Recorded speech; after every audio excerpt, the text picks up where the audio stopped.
Hello everybody. Okay, long time no see. Yes, I've done it again. I've been at Boom Festival 2023. The reason why I haven't made a video for this channel in quite a long time is precisely because of being rather depressed because of the fucked up state of the world. But you know what? Suddenly I was graced with the possibility of actually visiting Boom Festival again. There was the possibility of assisting as a volunteer, as a steward, and I went for the opportunity, got my ticket in, and am I happy that I did so. Boom Festival is this event where you may have been, you may have not, but it's a transformational festival, and I think it's really interesting to know about it because it's just basically a model for basically a massive learning curve towards joy and I would say love in these critical times. And so anyway, this video is going to be covering a few of the basic subjects that were different for me in this Boom 2023. If you know the channel, you may remember that I made a video about Boom 2022 last year, and that video is actually way more complete than this one. That's why they actually work quite nicely together. So if you actually enjoyed this video, please check out the other one because it's going to give you way more insight about what a transformational festival really is and how Boom is and what it works and what it might feel like for somebody like myself who's assisting. Anyway, so I'm going to be talking basically about the theme of this Boom edition, which is radical love, the experience of synchronicities at this festival, the liminal village, which is where the talks take place, Spaceship Earth, which is a new area of Boom Festival, my experience as a steward or volunteer, and a few more personal things that may be useful in case you're thinking of going to this festival or maybe planning your own or just interested in festival culture and transformational culture in general. So those are the subjects. You can check the index as well if you just want to skip to something that you may be more interested in. But here we go. So basically, if you were there, you know it's just been a massive love bomb. It's very tough, it's intense, it's challenging, we all know that. It's really, really hot, the distances are large, there's a lot of dust, there's a lot of people. It's not easy to get a nice, good sleep or rest. But I spoke about that in the other video, so let's go straight to the theme of this edition. The theme of this edition is, as appears on this beautiful program, this radical love. Radical love. What the heck does that mean? Okay, so first time I saw that was the theme of this edition, I'll be honest, I thought, wow, maybe Boom's getting a bit wishy-washy, maybe it's getting a bit too fairy-ish for my taste, but as soon as I read the description, what it was really referring to, I went, okay, wait a minute, this is down to earth, this is serious hardcore shit. What they really were meaning by this radical love is basically, okay, we're in this basically massive process of collapse of our civilization, and there's all this really, really, really nasty unnecessary polarization going on between, you know, anything and everything, vaxxed or unvaxxed, left and right, top and down, black or white.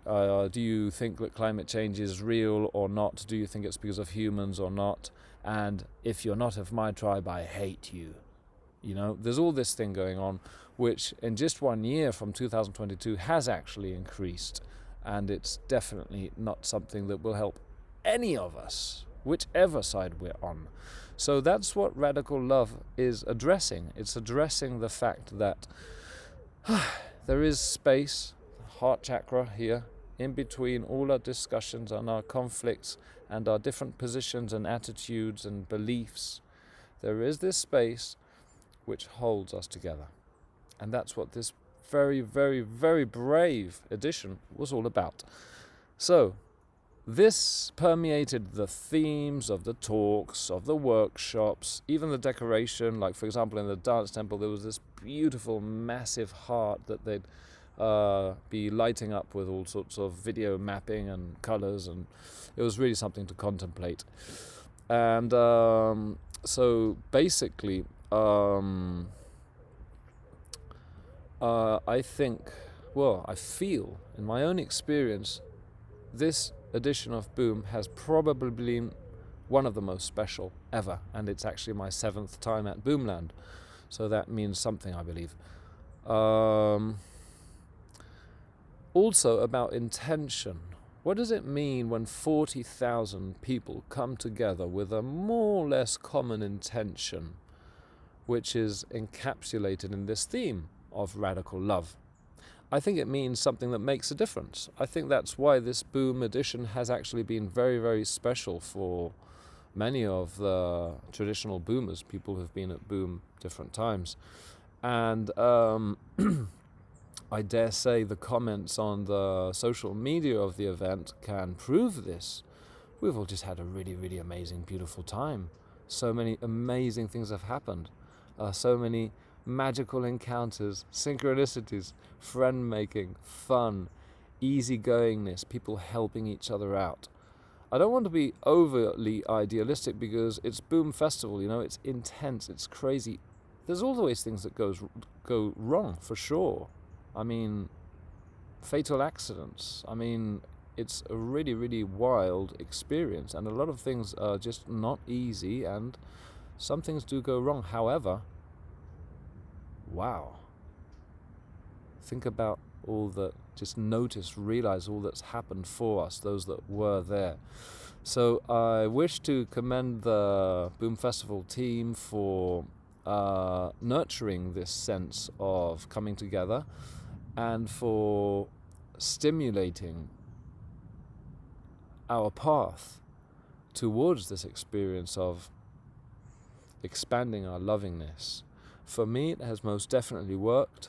I'll give you an example. I'm involved with a lot of different activism. Activism is nothing special. It's just being responsible for your place in the world and making your freedom and your agency count. That's all it is. You know, if you're doing activism, if you're really doing activism, the powers that be will not be comfortable with you. That's a good sign to know if you're actually doing activism or if you're just doing your own, you know, coherent, life-changing, sustainable thing by yourself, which is great. That's absolutely necessary. Got your own permaculture project going, for instance. That's wonderful. However, probably the powers that be will not be greatly worried about it because you're not really confronting. So activism is when you are actually confronting the excess of concentration of power. Okay, so I'm really involved with that, right? Okay, you know what that feels like on a daily basis? Not good. Really hard. Even when you're coming from a place of the common good, it feels like something which is really polarizing and really antagonizing and makes you, like, very often seem like the bad one, even if you're fighting for the common good of the opponent. So what has this meant for me? Actually, it's meant a great lesson of the wisdom of the heart. The wisdom of the heart is vulnerable. It listens, it cries, and it loves. You know, it's not easy to explain. I'm pretty much an abstract intellectual guy quite often. So for me, it's been a really, really, really good, helpful exercise, you know, through the workshops, through the talks, to actually observe how I partake in polarized attitudes. In fact, now a week has gone past since the ending of Boom 23, and I've come back to my usual realities where there's political confrontation and a lot of blind hatred going on, and I've actually noticed myself slipping into some of the patterns before Boom 23. At the same time, what's happened and what is different and what is new is I'm going, well, Stephen, do I really want to be in this space? Actually, no. And I feel a bit more strong and empowered in holding this vulnerable ground, and whenever I'm attacked, reaching out and responding in a different way. So that's something immense that this edition of Boom has done for me, and yes, I can only say thank you. Okay, so what else would I like to talk about? Well, basically, I don't know if it's just me or if it's happened to you too, if you were at Boom, but have you maybe noticed that more of those synchronicities have happened to you than other times? Okay, maybe it's just me, but for me it's just been bizarre. Okay, it's been just one after another. Let me please share a few crazy examples with you. Okay, so as soon as I got my ticket, as soon as I buy my ticket, I get absolutely euphoric. Woohoo, I'm going to Boom! So basically I get really, really excited, and the first thing I do when I've come down off the edge of excitement is I send out messages to all the people I know in where I live, my island, which is Mallorca, Spain. Is anybody else going to Boom this time, and can we maybe share the trip together? Anyway, so I get one answer from one person which I've met one time, but I didn't really remember this person because it had been quite a, one of those parties anyway.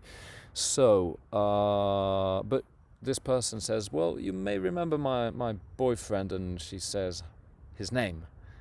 Okay, so where was I? I was in this very, very small Mallorcan village. You could say it's pretty much the middle of nowhere. I'm waiting for a bus to go back home with the excitement, and suddenly this car stops in front of me. This guy's looking at me from the car. I mean, wow, okay, well that's odd. But I perceive no violence, no intimidation. I'm going to approach this guy.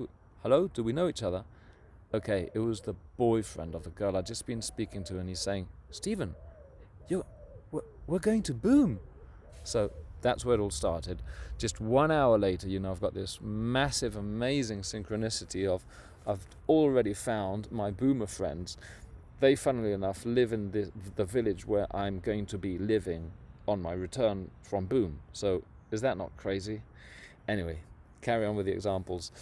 I'm taking part in this Tantra workshop at Boom, and we're asked to exercise on our totem, our power animals and I connect with an animal which I will not name, and okay, so I've got my eyes closed, I'm working on my connection with the animal, and when I open my eyes, on the arm of the girl by me is that animal in the shape of a tattoo, and I go, okay, wow, okay, nice, confirmed, okay, get the message, this is working. Okay, so then what else? Well, basically what didn't happen, I was constantly bumping into the same people.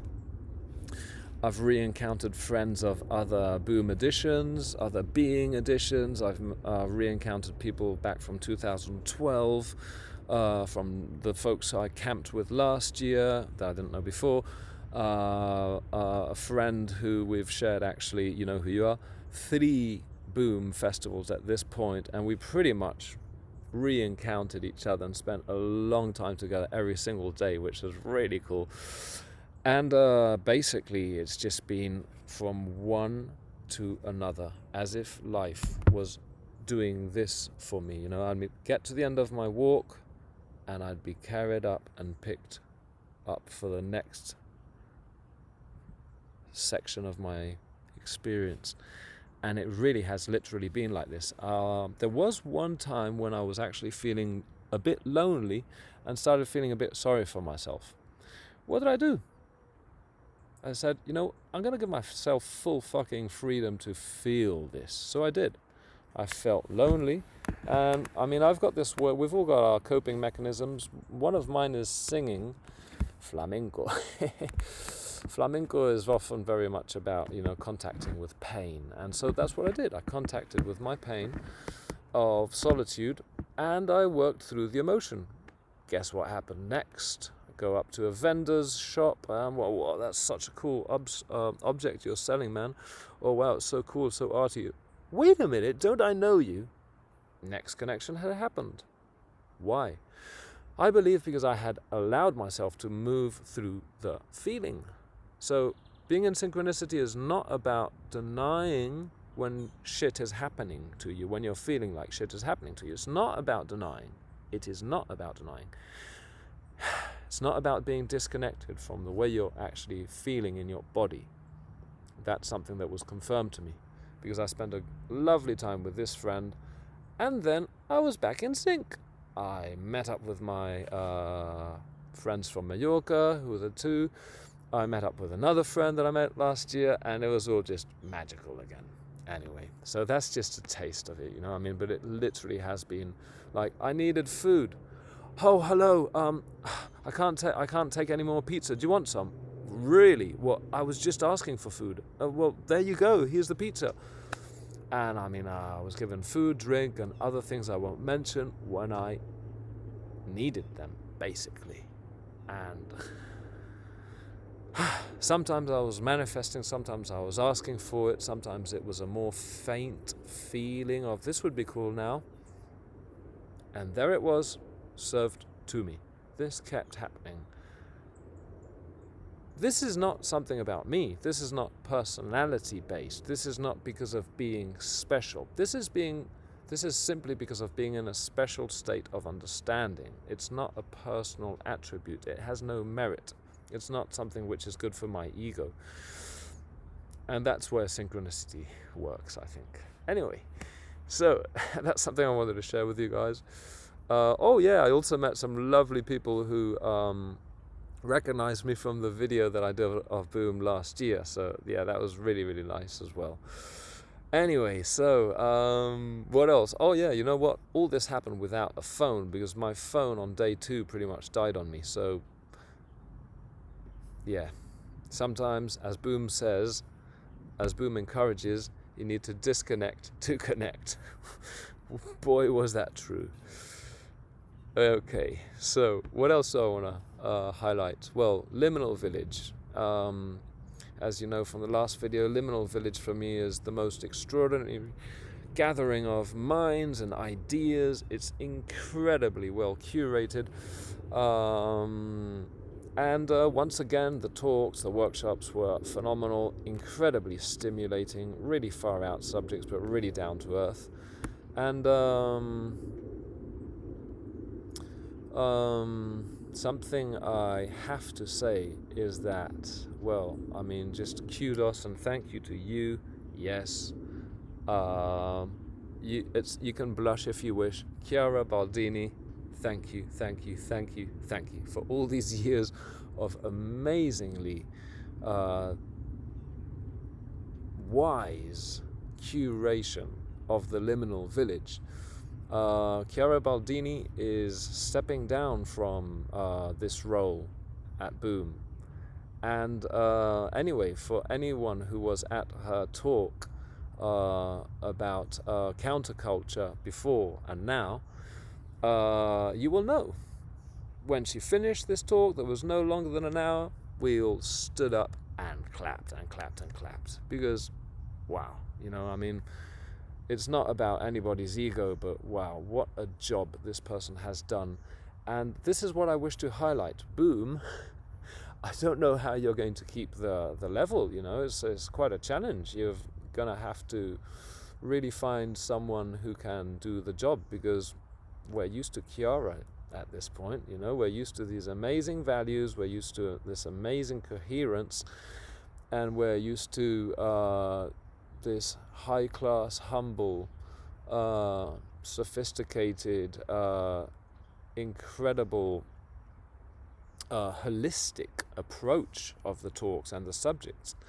So, whatever you do, whoever you choose, there's thousands of us who are used to the standards that you've offered these last 10 years, or 12.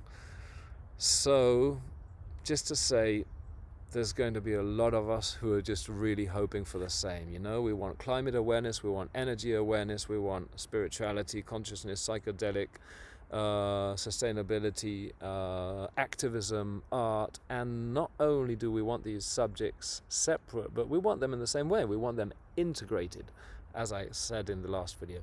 So, just to say, we want more of the same. And anyway, so I'll keep it short. Liminal was amazing. I learned a lot of stuff, like always. And, I mean, I'm an astrologer, but I'm also into climate science and, you could say, regular, ordinary science. Boom is a place where I feel comfortable with these apparently different sides. I'm a symbolist, I'm a lover of science. Boom is somewhere where I feel that all can be integrated, and that is something incredibly unusual. So those are the standards we're used to, and we hope that you can keep them up. Okay, so what else? Then there was Spaceship Earth. Spaceship Earth is the name for this new tent area. I just wanted to mention it because it was the first time that Boom had its own center focused specifically on permaculture, reforestation, regenerative agriculture and farming and practices. And basically it was the first time. I think there is room for improvement, but it was great. It was great at the same time. I mean, anybody who wandered in there had the opportunity to learn all sorts of generalities about those subjects. There were some very nice demonstrations of soil types, seeds, biodiversity, energy, and like basic subjects of permaculture. And I mean, anybody probably knows at this point of climate and ecological disruption, we need a lot more than permaculture, but permaculture is absolutely essential at the same time. So it's really good that you're helping all these thousands of people to become more aware and empowered with these subjects. So yes, kudos, keep up the good job. It was amazing to visit the site of Boom with experts in water management, the compost toilets, the reforestation projects. And anyway, just to say, that was great, and I'm sure there is room for improvement. Okay, I will just say, I went on about this quite a bit in my last video, I will just say I found it a bit upsetting, a bit sad that we had no, here we are, Extinction Rebellion presence. I mean, I explained that in the last video. This is a flag that I actually had on my,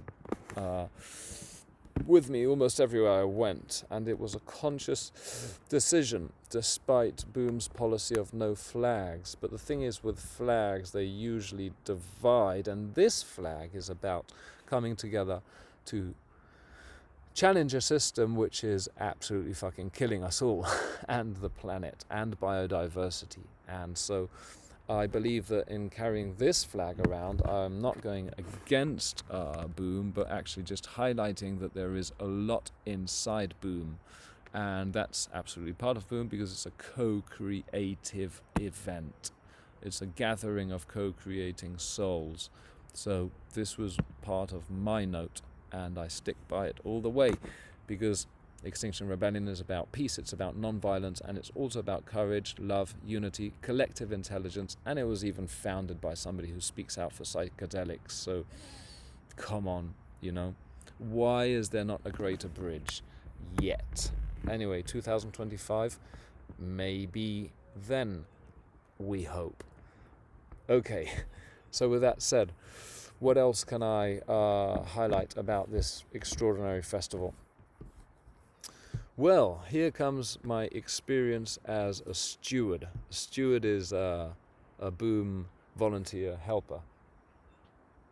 You guys, you people who were there, you know what this is. This is the vest that hundreds of people were wearing in different areas, doing slightly different tasks sometimes.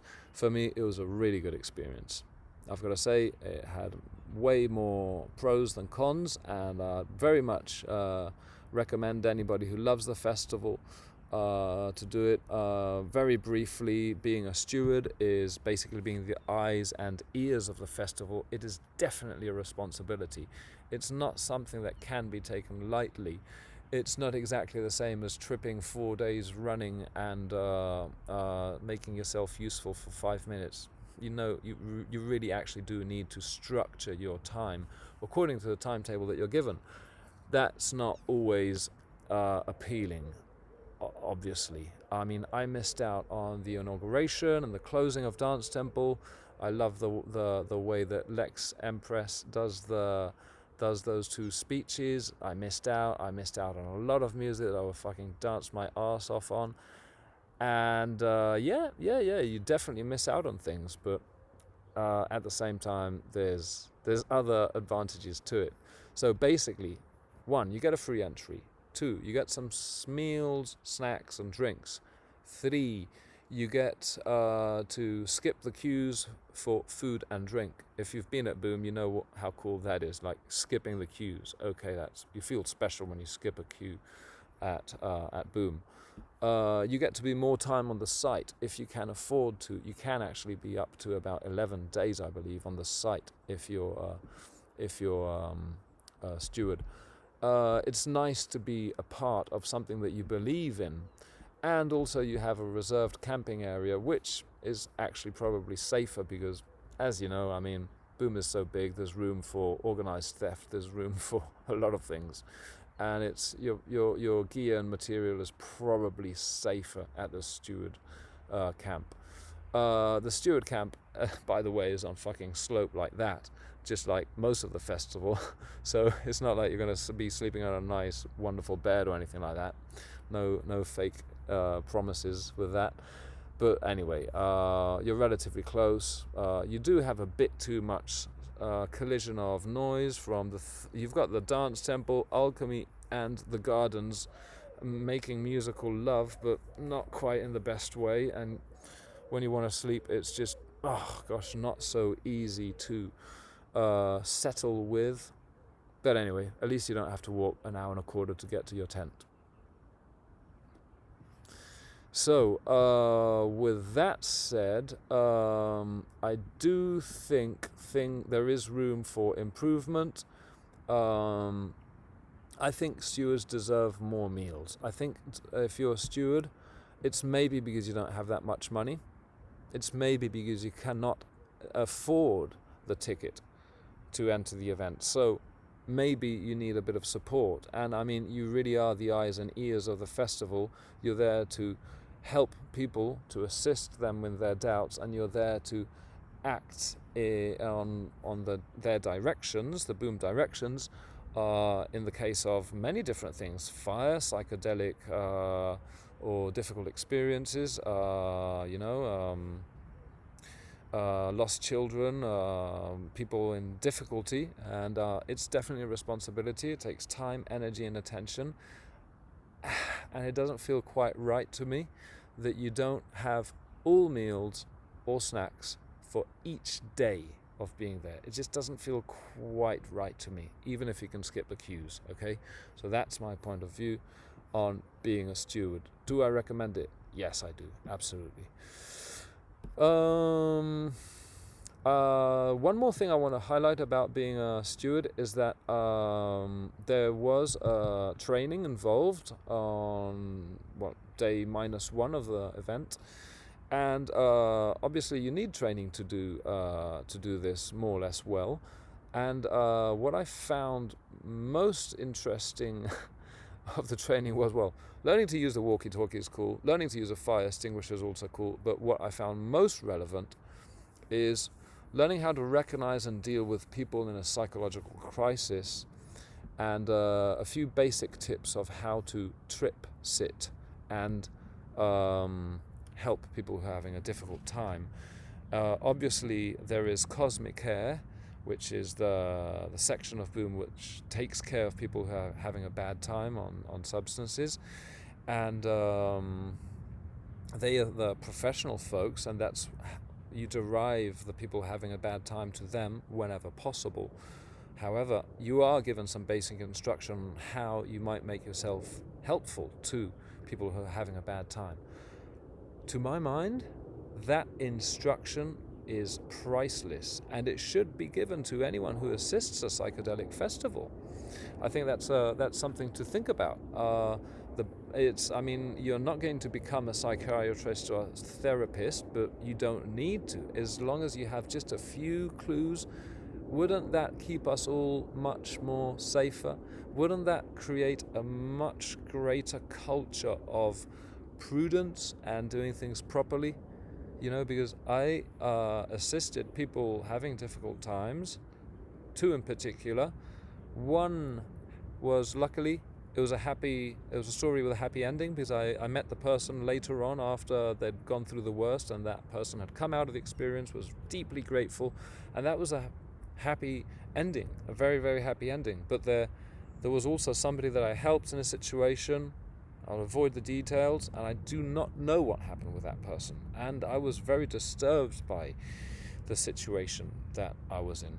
So I think if we all had a greater culture of, how to deal with these situations, we could probably would have a more balanced, prudent approach to how we take substances, if we do at all. And in one case, I mean, the person had taken way too much. I mean, just mixing everything as if it was some sort of salad, that would not have any consequences. That's just such a bad idea. That's just such an unconscious thing to do. Self-destruction is not experimentation. If you think they're similar things, that they might be similar things, you really need to press pause. You really, really need to press pause. And if you don't understand that it's not the same thing to be self-destructive and experiment, you don't know what it is to experiment. So don't do it at all, perhaps. Anyway, so what else? Okay, so now with some more personal stories. Okay, so some things that are slightly more personal at this moment. Well, basically, I think it's really interesting to realize that this sort of transformational festival, just like a few others, like particularly Burning Man or the sort, are really a great exercise in self-management. You need to pay a lot of attention to how you eat, sleep, rest, and digest everything that's going on, which is almost always overwhelming. So I've got two tips of advice here. One is working on intentions before you go to the event. So, okay, I made a list of intentions to work on, and I'm fucking proud to say, if I go through the list now, I've satisfied each and every one of them. Okay, yeah, sex would have been nice, but anyway, maybe next time. Okay, with that said, work on intentions, not forcing, the super mega idealistic, but listening into where you are and what might be the next small steps which are genuine and real and authentic, and that's where you want to go. That is the work at that time. That's the work that really counts. So that's what I did. It was humble, basic, small steps. Of course, I did have a few basic general objectives, like meet people, have fun, entrance. Totally satisfied all of those. And but yeah, it's really interesting to have something which is grounding, something which you can return to and go, okay, whew, wow, so much happening. Why am I here? What's going on? How am I doing? And that can only be done by yourself. Okay, and the other one that can only be done by yourself is a diary, a journal. Some people don't need it as much, others do. I do believe that everybody benefits from a journal in these situations. Why? Because there is so much going on. There is so much stimuli. There's so many processes that initiate inside you but do not complete. There's so many circles which you go 2/3 of the way, or maybe 20%, but wow, important circles, important cycles initiating, which are lacking their completion. One of the very best ways of knowing where you are and holding your ground is sitting down every now and then and going, okay, what's actually going on for me? And I've got to say, yes, I'm probably the type of person that takes it further than the rest. I've got about 12 pages of everything I wrote every day. But you know the joy of reading that now and actually remembering every single day in detail? Wow. You know, that's like having Boom times 2. You know, that's amazing. And the names of people I met, and even contacts. Anyway, yeah. So that's a little a personal tip for you, if you like it. Okay. Yeah. Also, advice on having a complete experience at this sort of event. Program to have time for synchronicity to find you, but also program a bit, like plan for no plan, but also plan as in plan, you know, do both things. One thing does not cancel the other. So since I did that, and since I studied this absolute fucking marvelous program, and you know, the app is really useful these days, it's really practical. Because of that, I actually managed to do almost all the top things I wanted to do, like hard party and long dances, some of my favorite artists, talks, meditations, activities, workshops, site visits, the late lunch at Liminal, which is a really cool gathering every day to like digest and share what each person is going through. You know, planning to actually check in on my mates, on my people, my friends from Mallorca, and my friends from other Boom editions, like actively like making space in my mind that I'm going to do that. I'm going to phone or synchronize or try to find them, and actively building that into my mental program is very grounding in a place which is a total invitation to float and fly. So anyway, that's something that I take quite seriously. It's important to plan and also plan to not plan.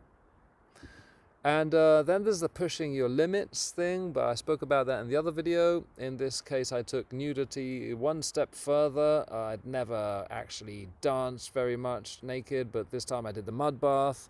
And excuse me, because I realized afterwards that I wasn't meant to do this, but fuck it. One of the big stages at the let me see the name, sorry, one of the Paranashala tent, it actually said no mud. Oops, too late. Because anyway, after the mud bath, me and a bunch of strangers were dancing in a mud enlightened state, really cool, having fun, you know, titties and dicks wobbling up and down, wonderful feeling. Suddenly I get the brilliant idea, I'm going to go in by myself, you know, I'm going to take this a step further. It's so fun. So free, you know, so liberating. And then I had the wonderful idea of going back outside to calling the rest of the unknown tribe, hey folks, they love you, you know, they want you the way you are. And like people didn't know each other, there's sort of this moment of, what do we do? And then suddenly everybody joined and came in, and it was really, really fun that actually happened, you know. And anyway, so that's just an example. Push your limits with love a bit. Take the opportunity. And then, something that else I've got on my list is just the joy of people watching, which I didn't mention in the last video. Like, just to watch this diversity of human beings from all corners of the planet. We do it by default when we're at Boom because everybody is so different and surprising. You cannot be used to it. I mean, it's meant to be probably the most international gathering in human history. Think about that. I mean, it really is something quite extraordinary. So people watching, that's something in itself. And then I had this really unusual experience that I actually tripped without substances. Okay, so I know what you're thinking. Hey fella, yeah, somebody put LSD in your drink. Actually, no, wrong. I knew from where I was drinking at all times. No, I had not taken any psychedelic substance. And what happened to me? Suddenly I get to bed. Oh wow, what's this? Okay, I'm actually tripping. I'm having strong visuals. How did that happen? Why did that happen? Okay, I'd had one joint. I smoked for 23 years, you know. Joints do not give me visuals. So what was going on? Interesting. I do not know. But I sat and enjoyed those visuals for a long while. Collective unconscious, group telepathy, 7th chakra opening, God knows, call it what you will, but that happened to me. I'm just curious to know if anybody else has ever experienced that, so comments, please say. Okay, something else I just always want to say congratulations to Portuguese people, especially obviously the boomers, but I mean, if your country can make this happen, I think there's something really special in your nation's collective conscious unconscious. I don't think this could happen in my country, in España. I don't think we'd have the humility, the wisdom, the empathy, and the capacity to organize so well. I mean, it really is something extraordinary. So I just want to boost your folks' pride a bit and say, believe in yourselves, because you really are amazing. And you're really opening a big path for the rest of us. Okay, so getting close to the end now. Just the reflections I wanted to share about this edition. Future of Boom, I spoke about that in the other video, so please watch. Oh well, something that helped very much with this edition was the temperature. Temperature was not cruel and panic-inducing like it was last year. I mean, if you're informed about the climate fucking catastrophe, and you know more or less what the tendencies are and the points of no return, and you're basically informed. Last year was shocking. Like I think we peaked at about 44 degrees Celsius. The feeling was unbearable, and just knowing that it's not just a one-off, we're heading slowly but surely, or not so slowly, in that direction, is really, really, really anxiety inducing. So this year we were told that, wow, the peak of temperature has already gone, like on the second day or something, it's only going to go down now. So everybody was in such a good mood just because of temperature. So I think this is a reminder not to go, oh, Boom's always going to be wonderful and sweet like in 2023. It won't be that hot again. Wrong. Very wrong. It will probably be drier, hotter. There'll probably be more water shortage and conflict in Portugal and the world over. Might not be so pronounced in 25. We do not know. But that is highly probable. So let's humbly recognize this and keep up the fight, or start it if we have not yet. A fight I mean of non-violence and radical democracy. Anyway, so what else? Well, just a tiny little mention of astrology. I think it was really cool that this edition started just after the change of the nodes. The North Node had entered Aries pretty much the day before Boom, day 0, and the South Node into Libra. I'm not going to go very much into this because I have my astrology and channel and job on like the other part of my YouTube channel, another channel I mean, and basically it's very much about initiative.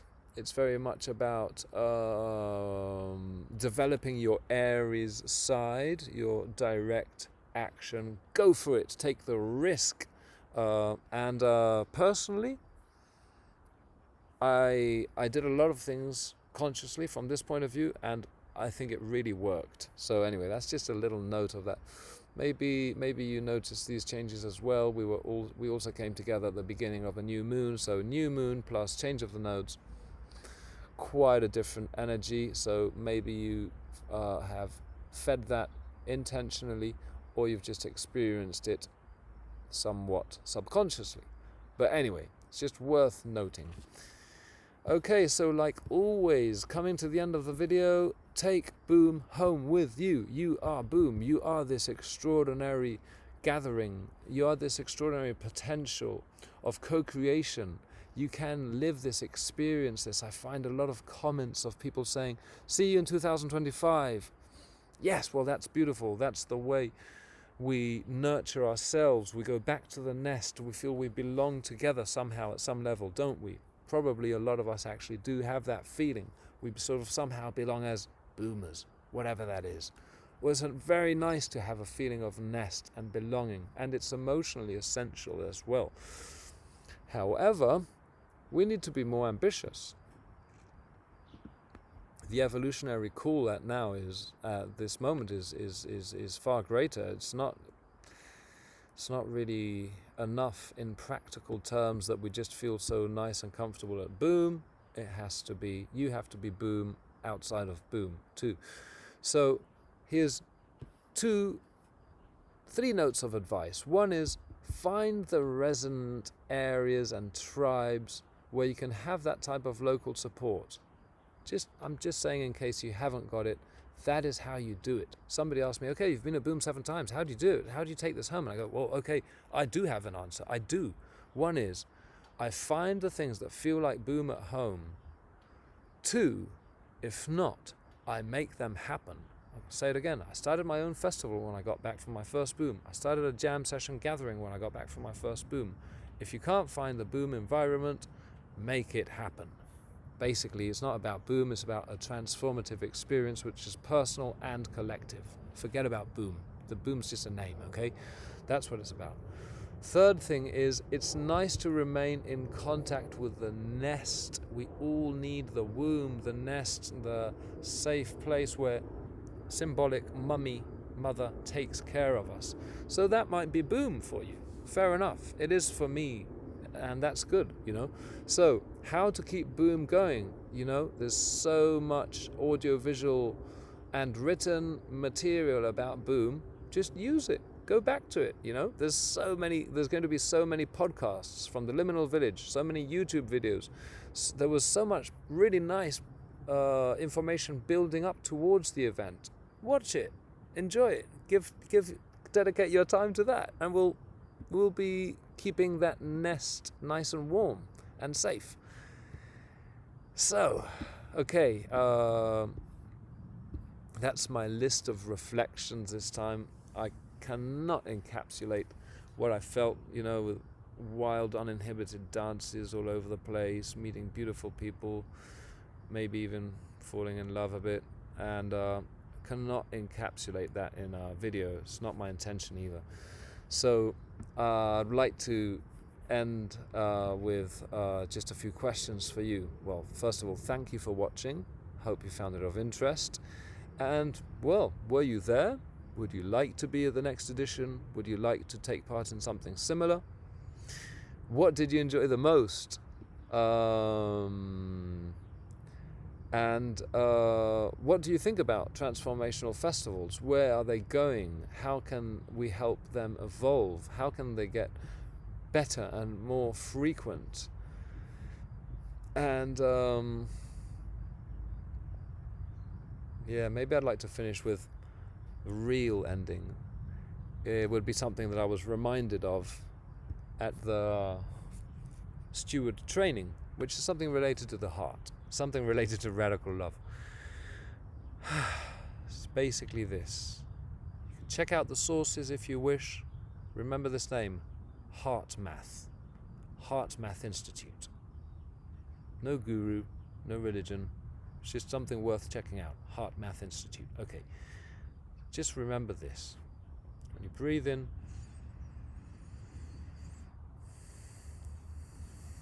feel as you expand your breath, as your breath expands,